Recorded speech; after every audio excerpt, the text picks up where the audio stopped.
parte tampoco es diferente al flujo de fluidos.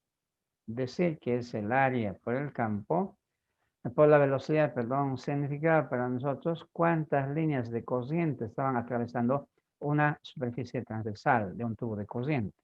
Por tanto, eso mismo es lo que se está aplicando.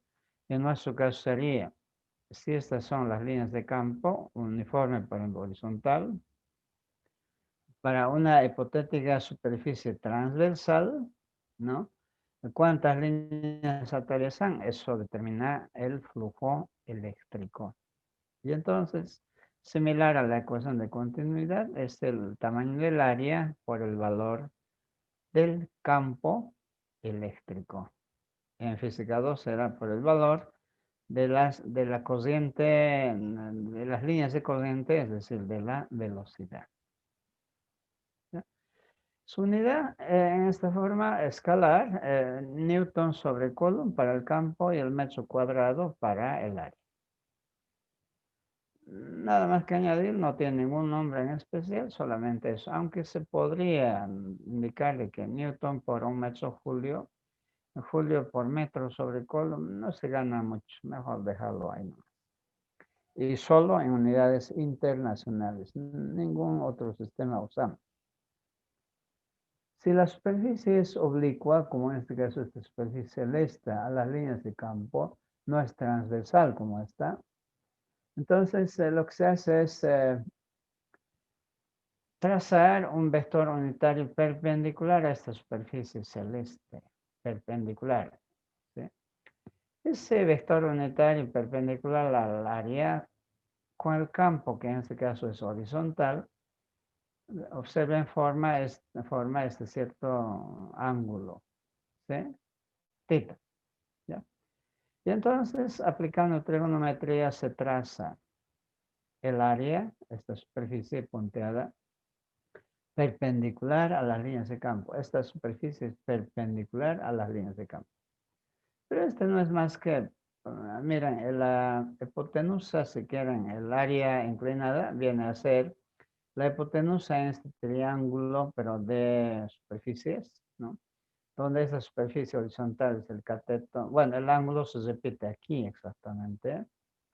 Entonces, esta superficie viene a ser el cateto adyacente y esta otra el cateto opuesto. Pero esta superficie horizontal paralelo al campo no le cruza ninguna línea. En cambio, esta superficie transversal, vertical en este caso, cuyo valor es A sub 2, el área inclinada por coseno de θ por ser cateto adyacente, esa es la superficie que nos interesa. Aquí esa superficie debemos reemplazar. ¿Ya? Eso es lo que se ha hecho.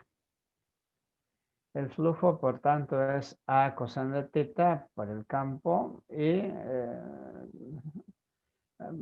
reagrupando los signos o las cantidades, por ejemplo, A lo saco afuera y E por coseno de θ lo encierro entre paréntesis, pero E por coseno de θ no es más que el producto escalar del campo eléctrico por el vector unitario perpendicular.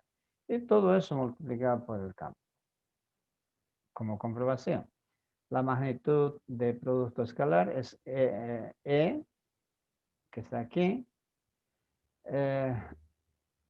Magnitud de un vector unitario es 1, no altera el resultado, por el coseno que forman estos dos vectores.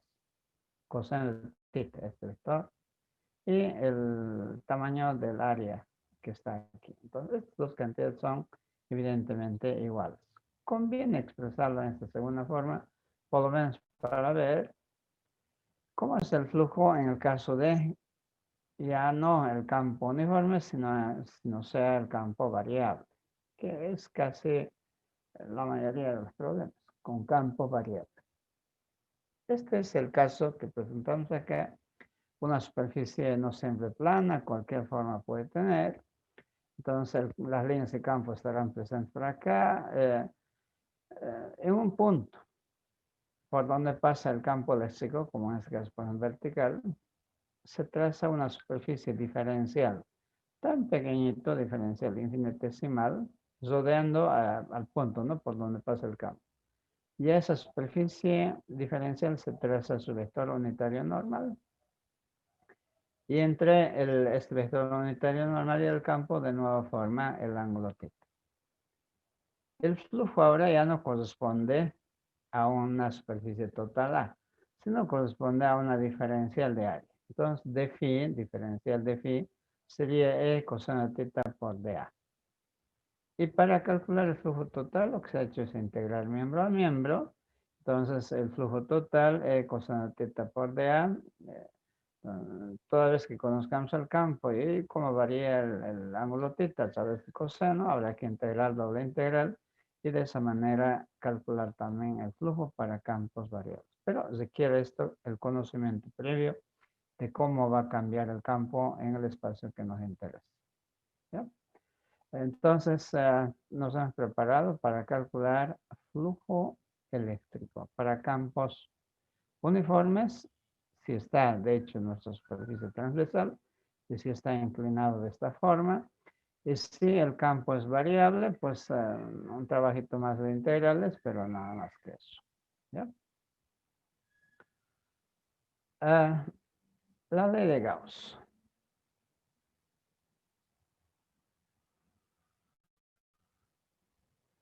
Muy brevemente, Gauss, un científico alemán que era realmente una formación amplia, fue matemático, fue astrónomo, fue físico. En matemáticas recordarán el famoso sombrero de Gauss, ha dejado mucho material en campo de la matemática. En astronomía también ha contribuido bastante, y en física ni qué decir. Y en electromagnetismo, que es lo que nos ocupa ahora, dos leyes vamos a ver de Gauss en esta materia. Esta es la primera, la ley de Gauss del campo eléctrico. Hay una ley de Gauss del campo magnético. Es muy interesante ver su biografía, ¿no? No quieren ocupar mayor espacio, simplemente citamos el periodo de vida que le llevó, ¿no? Siempre las fotografías de él es de una edad avanzada, lo que quiere decir que la mayor producción lo hizo ya a una edad muy avanzada, ¿no? Calculó este científico, para los fines que nos interesa, el flujo eléctrico, pero para superficies cerradas. ¿Qué es una superficie cerrada? Puede ser una cáscara esférica. Tu toma se queda en esférica, donde no se entra adentro, no hay nada, es esférica. ¿Ya? O un globo inflado en forma esférica es una cáscara esférica. Una caja cilíndrica, un cilindro vacío, o un hueco por dentro, ¿no? Lo mismo cajas cúbicas o las cajas como de zapato, de paralelepípedos vacíos, ¿no? O conos son igualmente vacíos por dentro. Cualquier forma de superficie con la única condición de que sea cerrada. Claro, con la ventana para meternos adentro, obviamente, ¿no? Y luego cerrarlo. Una habitación es, por lo menos para examen, lo hacemos como si fuera cáscara cerrada también, una superficie cerrada, porque las ventanas cerramos para que no salgan voces ni entre nada. Sí, es la idea, una superficie cerrada, ¿ya? Entonces, la primera consideración que se hace para tener una noción de lo que es la ley de Gauss,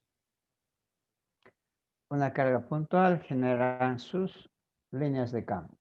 Represento aquí solamente unas cuantas, porque también aquí, en todas partes. Esa carga puntual generando líneas de campo se halla fuera de una superficie cerrada. En este caso, por ejemplo, una superficie como una cubierta de una manzana, digamos. Podría ser esférica, cilíndrica, no importa la superficie. La única condición es que es cerrada, hueco por dentro. ¿Ya? Observemos, una línea como esta entra por aquí y sale por acá. Esta lo mismo, todas las que impactan, digamos, a la superficie cerrada, siempre entran, pero para luego volver a salir. Y las que no topan a la superficie, pues están nomás atravesando este espacio sin cambiar. ¿Ya? Este hecho nos muestra lo siguiente. Si vamos a llamar el número de líneas que ingresan flujo positivo y a las líneas que salen flujo negativo, entonces la cantidad de líneas, miren, si entraron 5, salen también los mismos 5, ¿sí? Por tanto, el flujo que ingresa es igual al flujo que sale. De esta manera, el flujo neto o total es nulo. Pero, si la superficie cerrada, esta, o la exterior, o la masa exterior, S1, S2, S3, cualquiera, encierra la superficie, perdón, a la carga puntual, entonces solamente hay un flujo. Todas, en este caso, salen, ¿sí? No hay líneas que entran, todas salen. Por tanto, si fue positiva las líneas que salen, hay un flujo para la superficie 1, hay un flujo para la superficie 2, hay un flujo para la superficie 3. Entonces, si las superficies ya se encierran una carga, generan flujo. Estos flujos, observen que en este caso, por ejemplo, trabajamos con cuántas líneas. A ver, 1, 2, 3, 4, 5, 6, 7, 8, 9, 10, 11, 12 líneas. Estas 12 líneas atraviesan la superficie 1, atraviesan la superficie 2, 12 también la superficie 3, o cualquier otra superficie que podríamos haber empleado para encerrarla. Así que el flujo total que hay es independiente, su valor no depende de la superficie, de la forma de la superficie con que la hemos encerrado, solamente lo importante es que sea cerrada y lo encierre, y únicamente es proporcional a la carga, al tamaño de la carga que le hemos encerrado. Decía, una carga grande genera carga, líneas más, y una carga pequeña, líneas de campo menos. Entonces, esa es en esencia la ley de Gauss. El flujo eléctrico es proporcional para una superficie cerrada a la carga encerrada. Cuando vamos a trabajar con una carga, sino con varias cargas, se trabaja con la idea de una especie de carga resultante, se llama carga neta.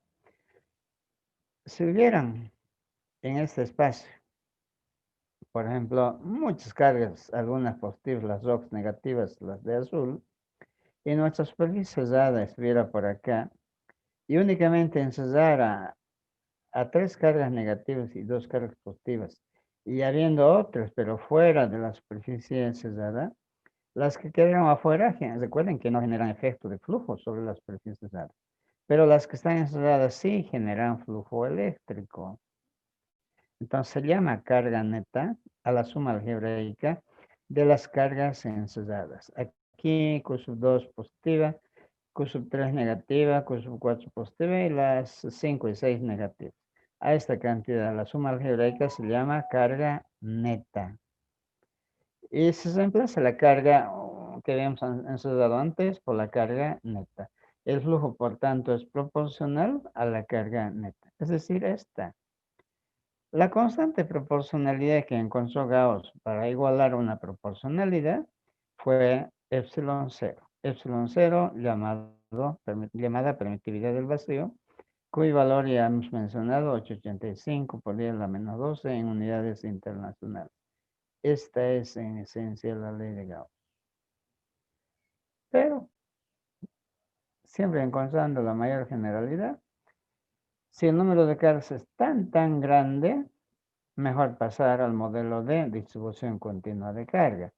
Entonces, la carga neta será nada más que toda la carga que se haya ensudada acá, ¿sí? La integral entonces de la carga ensudada en el volumen por la superficie dada.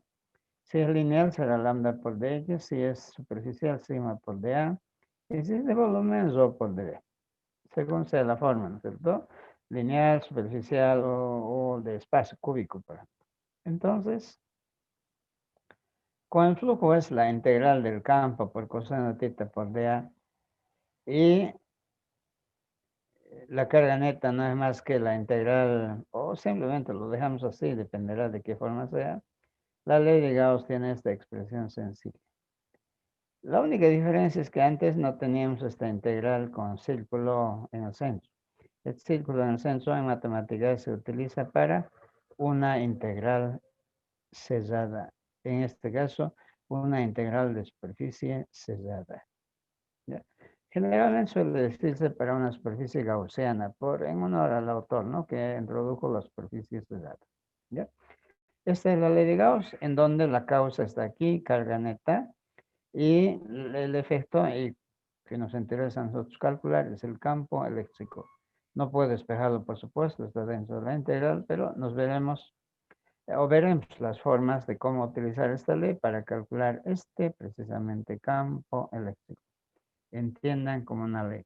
Este es el flujo eléctrico, lo estamos igualando a la carga neta sobre epsilon 0, cuya argumentación se lo ha indicado. Espero que les haya llegado la esencia de qué significa la ley de Gauss. ¿Ya? La segunda parte está dedicada precisamente a la aplicación de la ley de Gauss con varios ejemplos. Y vamos a dar ciertas reglas, ciertas pautas para una correcta aplicación de la ley de Gauss.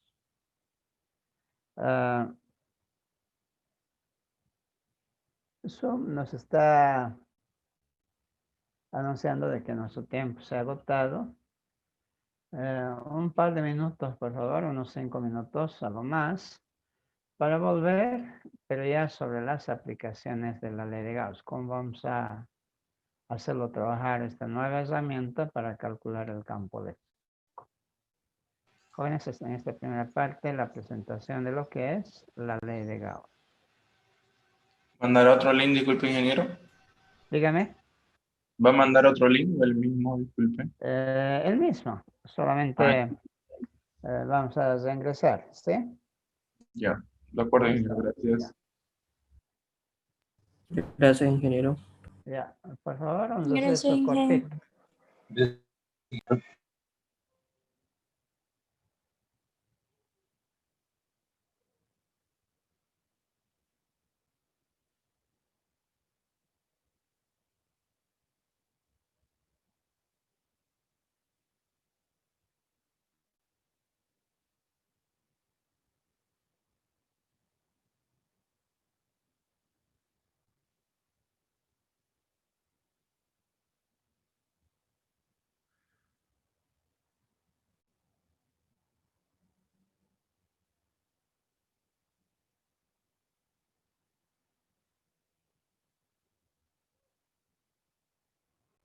Bien, para ejemplificar la aplicación de la ley de Gauss se ha tomado un modelo que está en nuestro libro también de Serway y seguramente en todo aquel que intente aplicar la ley de Gauss. Por tanto, es el modelo que sí o sí se lo va a encarar. Bueno, yo tampoco podía quedarme atrás, digamos. Es muy modelo. Es un cable recto, largo, es decir, matemáticamente se extiende desde menos infinito hasta más infinito. ¿Ya? Aunque este problema hemos intentado resolver en el primer capítulo, lo hemos dejado desde menos infinito hasta más infinito, no sé si lograron demostrarlo ustedes. Lo volvemos a resolver aplicando, pero ya conocemos el resultado y lo resolvemos aplicando la ley de Gauss. ¿Ya? Se trata entonces de un cable recto y largo. Se pide calcular el campo eléctrico en este punto P, que se halla a una distancia R, desde el cable hasta el punto en cuestión. ¿Ya? La densidad de carga que tiene el cable es lambda conocido, ¿no? Ese es el planteamiento básico. El procedimiento. El problema siempre es lo mismo para todos. El procedimiento es la diferencia. Yo prefiero dejarles una forma de proceder para que lo consideren, lo comparen con otros procedimientos y ustedes también, si es posible, elaboran su propio procedimiento o por lo menos tengan opciones de poder ensayar, de poder estudiarlo un procedimiento o con otro procedimiento. Al final los procedimientos, si son correctos, no importa el nombre, lo que interesa es el resultado. Pero en definitiva, la forma de trabajo también es importante, entonces vale la pena poner en práctica, ¿no? Lo que recomendamos es, dado el problema, trazar las líneas de campo. Para un cable como este, no lo he puesto aquí por falta de espacio. Las líneas de campo son todas radiales hacia arriba, por aquí, hacia abajo, o a este lado horizontal hacia nosotros o hacia atrás. El conjunto constituye como si tuviéramos un peine cilíndrico, un cepillo cilíndrico. No sé si más las muchachas creo que utilizan peines cilíndricos, donde las púas están distribuidas en todas las direcciones de un cilindro, ¿sí? Así son las líneas de campo para una varilla con carga positiva. Pero no nos interesa todas esas líneas, nos interesa aquellas líneas que en particular aquel que pasa por el punto donde nos han pedido calcular el campo eléctrico. ¿Ya? Dicho eso, en el punto 2 debemos trazar una superficie cerrada. De las tantas que hay, ¿cuál elegir? ¿No? La pregunta es, nuestro cable, ¿no es cierto? Que es la que lleva carga, cuyo campo vamos a calcular. ¿Qué simetría geométrica tiene? Una recta tan solo puede ser el eje de un cilindro. Es la única simetría que tiene. Pueden comparar con otras figuras, no tiene más que para un cilindro, pero ser su eje. Por tanto, nuestra cáscara tiene que guardar esa relación, tiene que ser una caja cilíndrica. Bueno, estoy adelantando un poquito. Esta superficie cerrada que vamos a construir debe cumplir con los siguientes requisitos. Obviamente, la superficie debe pasar por el punto P, porque eso es lo que nos interesa. Ahí nos interesa calcular el campo. Entonces, ¿para qué una superficie no pasa por el punto? Por este punto, en este caso, la caja cilíndrica pasa por lo menos el tubo, la parte lateral de la caja cilíndrica. 2. Debemos ensayar carga en el interior de esta superficie cerrada, porque si no, debe haber una carga neta. Si no, si las cargas quedan fuera, generan un flujo cero y eso no nos lleva a ningún cálculo. Efectivamente, con esta caja cilíndrica, desde aquí hasta aquí, se encierra carga en todo este interior. Esta carga queda a la izquierda y esta otra carga queda a la derecha. Por quedar fuera de la cáscara no interviene, ¿no es cierto?, en flujo, no contribuyen con flujo. Únicamente vamos a trabajar con la carga que queda aquí adentro, dentro del cilindro, ¿ya? O encerrada por el cilindro. Tercero, lo que decía, la superficie debe guardar simetría con el cuerpo. Ya les dije, la recta, la única simetría que tiene es ser el eje de un cilindro, de una cáscara cilíndrica, ¿no? O en forma práctica lo que se hace es buscar que el ángulo que forma el vector unitario normal con el campo sea 0 o 90 grados o 180 grados. Se busca 0 o 180 para anular. En cambio 90 grados para hacer el máximo cálculo. En realidad, el cálculo del campo, como vamos a ver enseguida.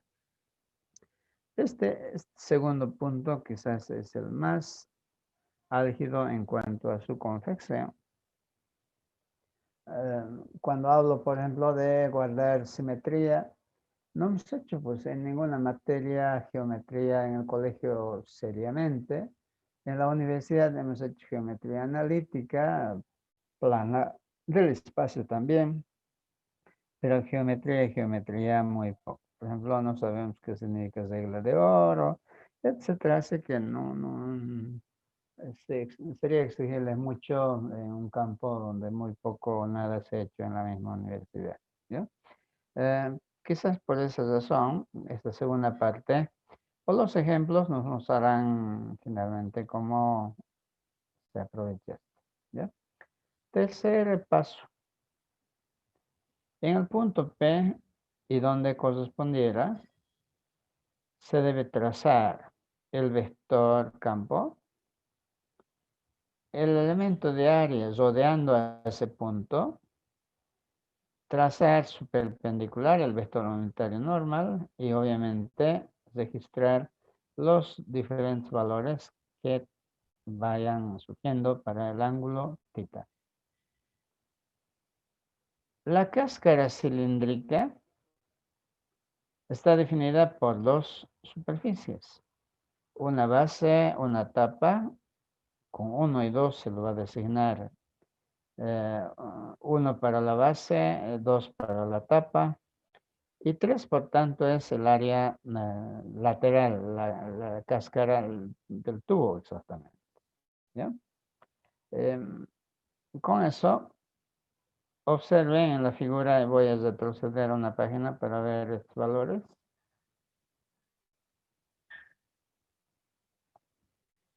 Aquí tenemos la base, la tapa y el área lateral. Entonces, en el punto P he trazado el vector, como es el área 3, su vector en este punto P, radial perpendicular a la superficie lateral. El vector es el elemento de área de A, su vector unitario normal, que también es radial. Por tanto, son dos vectores paralelos. Si son dos vectores paralelos, ¿cuánto vale θ? 0 grados. Este es para la base.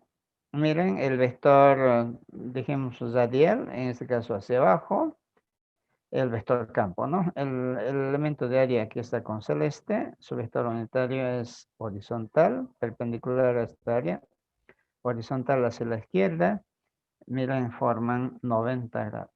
De la misma manera, para esta cara también, el ángulo que forman estos vectores es 90 grados. Nuestro cilindro de paso tiene esta longitud o esta altura L, o H podría ser. ¿Sí? Eso es lo que estuvimos mostrando en la siguiente página. Entonces, las tres áreas que definen un cilindro, observar que θ es 90 grados en uno y también en la cara 2, en la base y en la tapa, y 0 grados para el área lateral. Bien, en el cuarto paso se sugiere calcular la integral cerrada, que es la primera parte o el primer miembro de la ley de Gauss, es decir, el flujo eléctrico.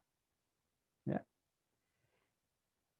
Como tiene tres caras, es posible la integral cerrada desglosar un término para la base, otro término para la tapa y un tercer término para el área lateral, es decir, para la cáscara cilíndrica precisamente. ¿Ya? Pero, como dijimos, para el área de la base, θ vale 90 grados, coseno de 90 grados es 0. Este y este se anulan, como estamos indicando con las flechas. De la integral cerrada, el único término que subyace, perdón, que sobrevive, digamos, es este término para el área lateral. Y además, de una forma simplificada, θ aquí vale 0. Y si vale 0, coseno de 0 es 1. Así que lo que queda es mucho más simple. Integral sellada de E, coseno de teta de A, con teta igual a 0, simplemente queda E por dA. Y su valor, que vamos a justificar por qué, es E 2pi R por L. Lo que está dentro de paréntesis es el área lateral. El perímetro de la tapa, que es 2pi por el radio, y por la longitud constituye el rectángulo tubo. Usted agarra una superficie rectangular y le da la vuelta agarrando un extremo y el otro y consigue un tubo y ese es el área lateral de un cilindro, de un tubo. ¿Ya? ¿Por qué el campo ha salido fuera de la integral? Esto porque la superficie de la cáscara cilíndrica, todos los puntos de ese tubo están a la misma distancia del cable. No sé si vale la pena retroceder. Como el cable es el eje, cualquier punto de la cáscara del tubo se encuentra siempre a la misma distancia R. Y entonces, aquí no estamos hablando del campo como vector, sino estamos hablando de su magnitud, de su módulo. Debe ser constante. A la misma distancia debe tener el mismo valor. Por tanto, si es constante, sale fuera del signo de la integral y la integral directamente fue para el área, es decir, para el rectángulo que forma la cáscara del tubo. ¿Ya? Ese es el argumento. La integral, por tanto, fue muy sencillo calcular. Aquí está la justificación de que S3 es el área lateral de la cáscara, ¿no? En el paso quinto, lo que sugerimos es calcular la carga neta. La carga neta, que corresponde a una densidad constante que tiene el cable, pero la parte que está ensayada es únicamente el que corresponde a la longitud del tubo, de la cáscara cilíndrica. Yo creo que vamos a retroceder, sí o sí. Mira, la carga neta, la ensayada está aquí.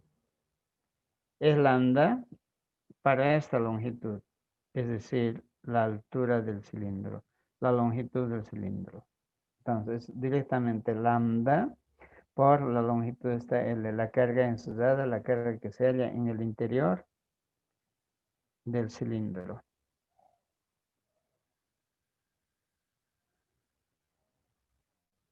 Bien. O directamente por las integrales que hemos indicado, lambda por L. Y finalmente, en el sexto paso, lo que señalamos es aplicar la ley de Gauss. El primer miembro de la integral cesada, E por 2 pi r L. Y el segundo miembro, la carga neta, lambda por L sobre epsilon 0. Es la ley. Bueno, arriba debía ser la ley de Gauss y estoy reemplazando los cálculos en 4 y 5. Entonces, miren, L ahí en ambos términos se simplifica y de aquí se despeja el campo. Y en nuestro caso es lambda 2 pi r por epsilon 0. Multiplicando por 2 numerador y denominador, tendríamos 2 sobre 4 pi en epsilon 0, que eso es justamente K. Entonces, 2K lambda sobre L. Esta fórmula, si quieren este resultado, nos permite calcular el campo generado por cables rectos y largos en cualquier punto, excepto en R igual a 0, porque de nuevo tendría infinito. ¿Ya? Entonces, ese es el resultado final. Si lambda, por ejemplo, tuviera un valor de 20 nanocoulombs sobre metro y nos dijeran que calculemos el campo a una distancia de 42 centímetros, 0,42 metros, dijimos que únicamente se trabaja en el sistema internacional, el campo por reemplazo directo, 2 por K vale 9, exponente 9, la lambda 20 por 10 a la menos 9, porque nano es a la menos 9, sobre 0,42, da 857 newton sobre coulomb. ¿Sí? Así, de simple se va calculando el campo eléctrico. El siguiente ejemplo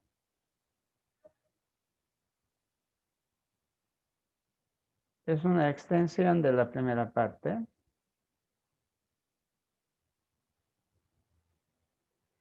Dos cables rectos y largos, como este rojo y este verde. Están cargadas, llevan carga lineal, las rojas 5 nanocoulomb sobre metro y la otra negativa menos 8 nanocoulomb sobre metro. Son paralelos, como se puede ver, y separadas, es decir, esta distancia que hay de un cable al otro cable debe ser 1 metro. Dice calcular el campo eléctrico a 2 metros de distancia del primer cable. Es decir, por ejemplo, podría ser este punto o este punto cualquiera, ¿no? Esta distancia, por tanto, debe ser 2 metros, ¿ya? O en este caso en el punto P, que está precisamente a 2 metros del primer cable. ¿Ya? En cualquier punto nos pueden preguntar, ¿no? Menos en los puntos donde está el cable, eso es todo. Bien.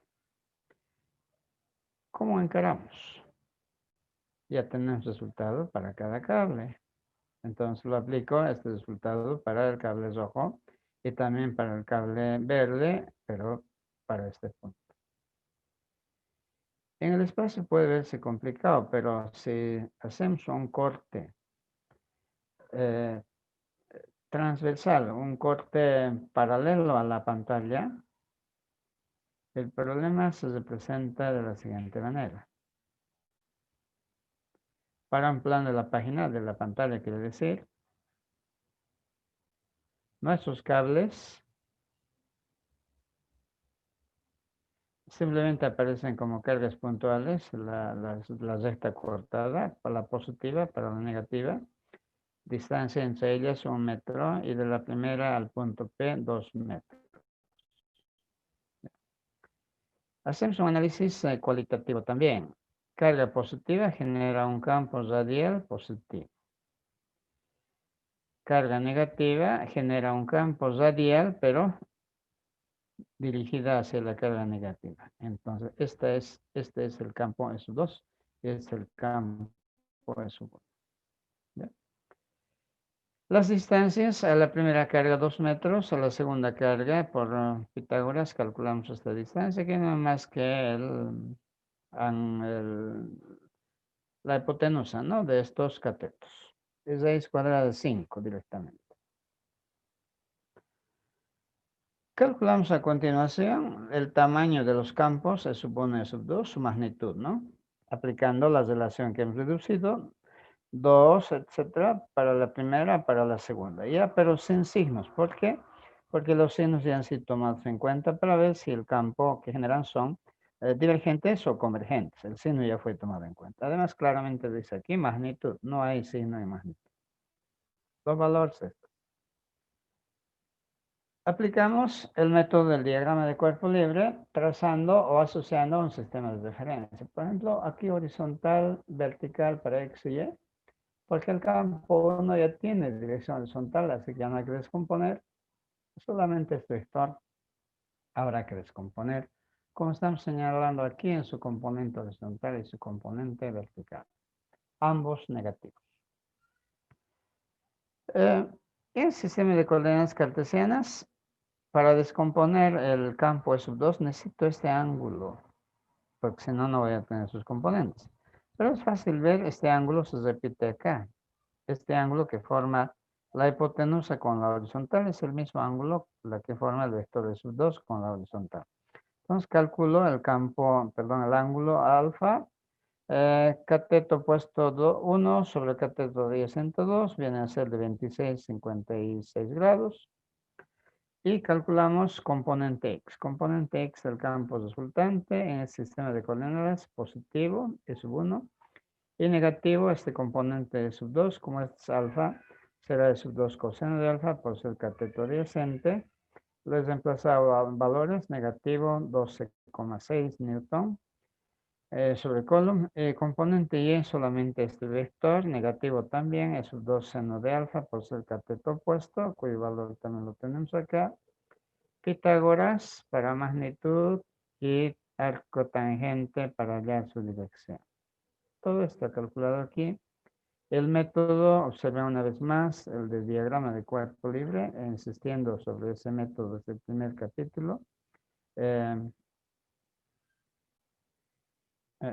no cambiamos de procedimiento, aplicamos lo mismo. Podemos aplicar este método para 3, 4 cables paralelos o quizás perpendiculares, un poco más complicado ya en el espacio, pero no es más que seguir trabajando, ¿no?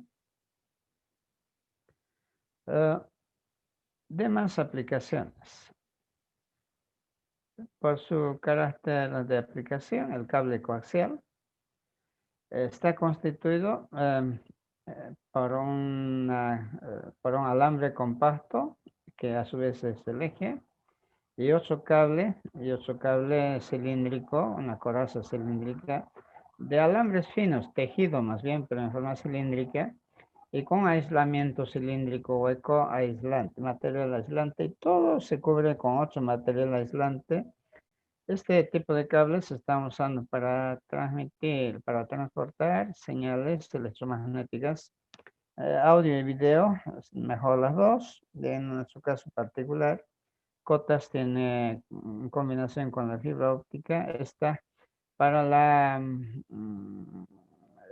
para introducir sus señales en las viviendas, ¿no? Tiene ventajas, se pueden hacer cortes, hacer derivaciones, pero también tiene desventajas, obviamente. Para nosotros tiene la estructura tiene dos partes. Entre el conductor interior y la coraza cilíndrica, la cáscara cilíndrica que les rodea, hay un espacio, entonces se llama espacio interior, y los puntos que están fuera del cable, fuera de este cable, se llama espacio exterior. Quisiéramos calcular que el campo en el espacio interior y también en el espacio exterior. Para el espacio interior es solo diagrama del eje de este eje, siendo A, ¿no?, el radio del cable interior y B, el radio de la coraza exterior. Entonces, para este espacio estamos calculando el campo. Esta cáscara cilíndrica también que se ha introducido, que cubre el cable interior, solamente muestra que la figura es idéntica a lo que hemos resuelto en el inciso A, es decir, para el cable recto y largo. Por tanto, ya para qué volver a plantearlo en detalle, sino el resultado del campo en el espacio interior vale E lambda sobre 2 pi r epsilon 0, donde R es cualquier punto de este espacio, o 2 pi k sobre R. Ya está. Y R siempre debe estar entre los dos radios, ¿no? Interior y exterior. Y para el espacio exterior, como por ejemplo esa superficie que le cubre a ambos cables, ¿no?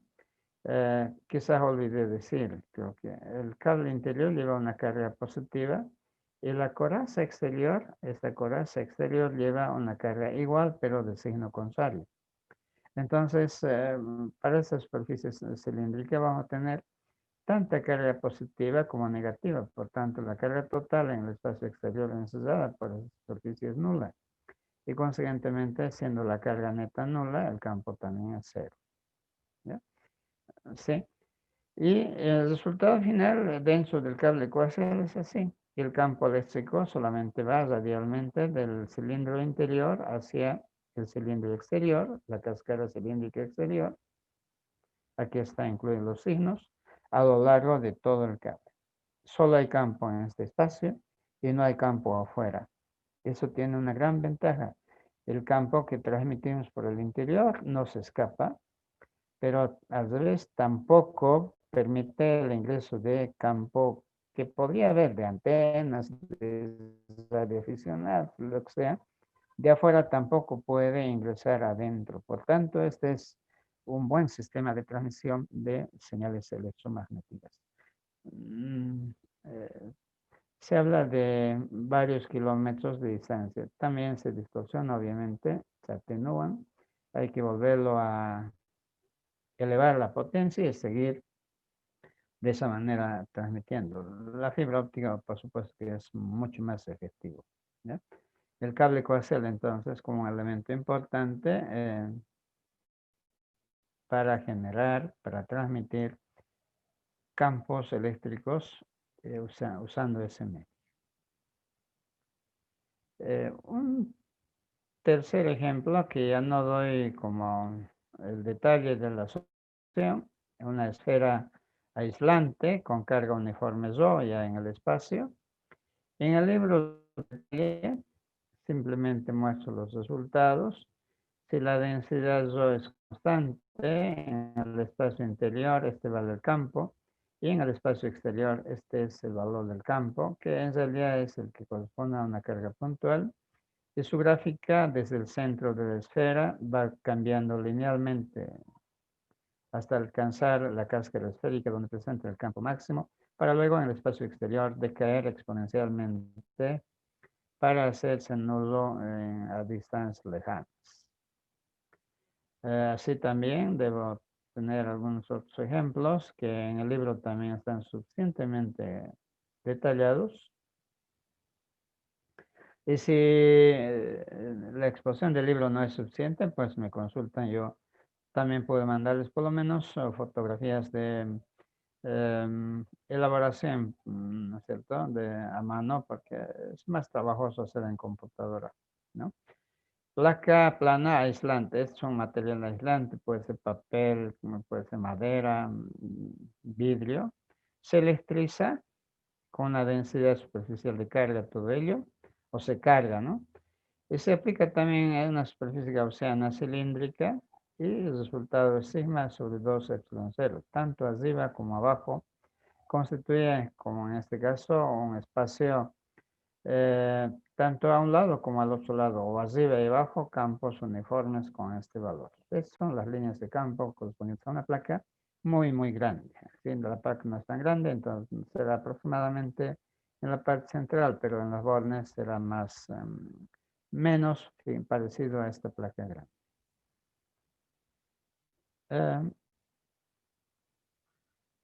Algo más tengo, a ver, presentaciones.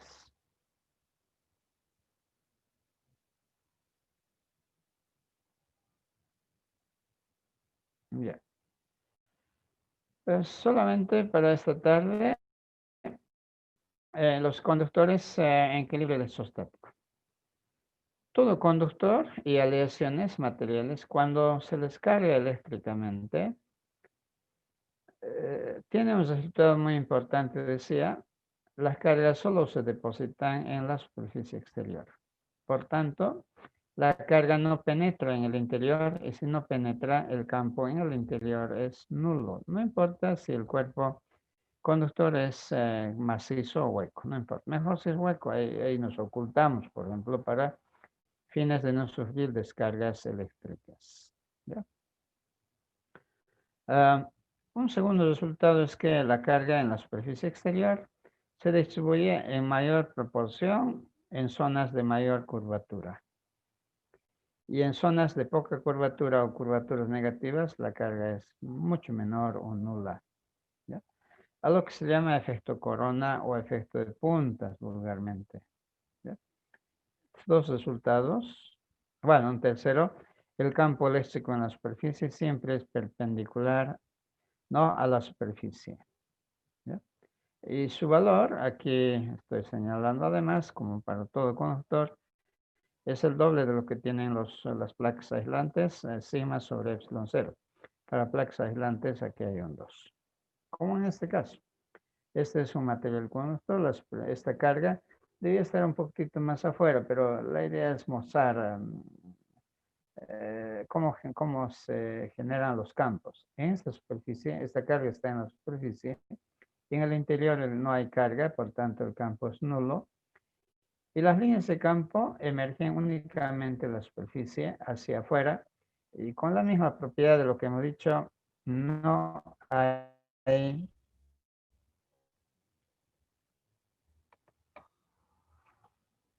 no, las líneas no se cruzan, ¿no? Eh, las líneas de esta propiedad que tienen los conductores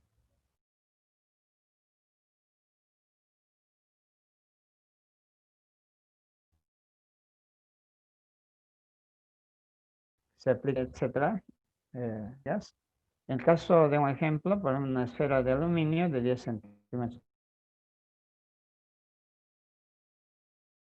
con nanocolumn, se pide el campo a 3 centímetros.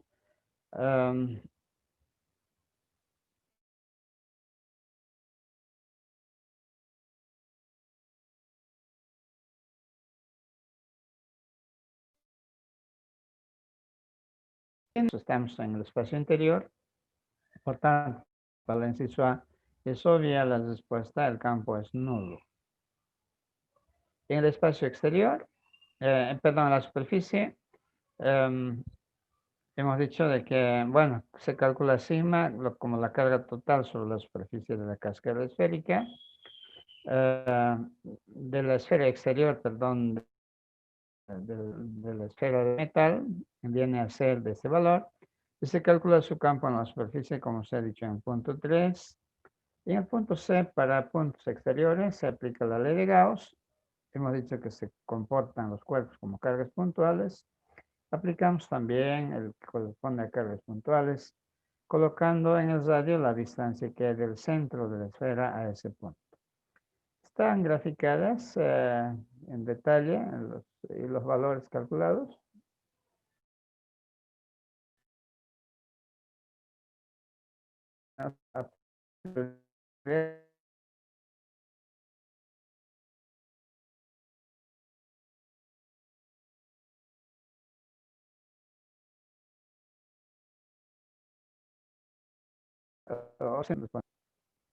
Yo no me queda más que decirles nos vemos el próximo lunes, porque Zoom también ya me está anunciando reiteradamente que nuestro tiempo se ha agotado. ¿Ya? El material está en Classroom, pero por si acaso les mandaré por WhatsApp también. Y espero que siempre haya un voluntario que nos esté grabando y la grabación lo comparta con los demás compañeros. Disculpen, yo omití. Espero que, como lo han estado haciendo en las clases anteriores y como lo irán haciendo también en las posteriores, por favor, no se olviden de hacernos ese gran favor. Muchas gracias. Hasta el lunes. Gracias, ingeniero. Gracias, ingeniero. Hasta luego. Gracias, ingeniero. Hasta el lunes. Hasta luego.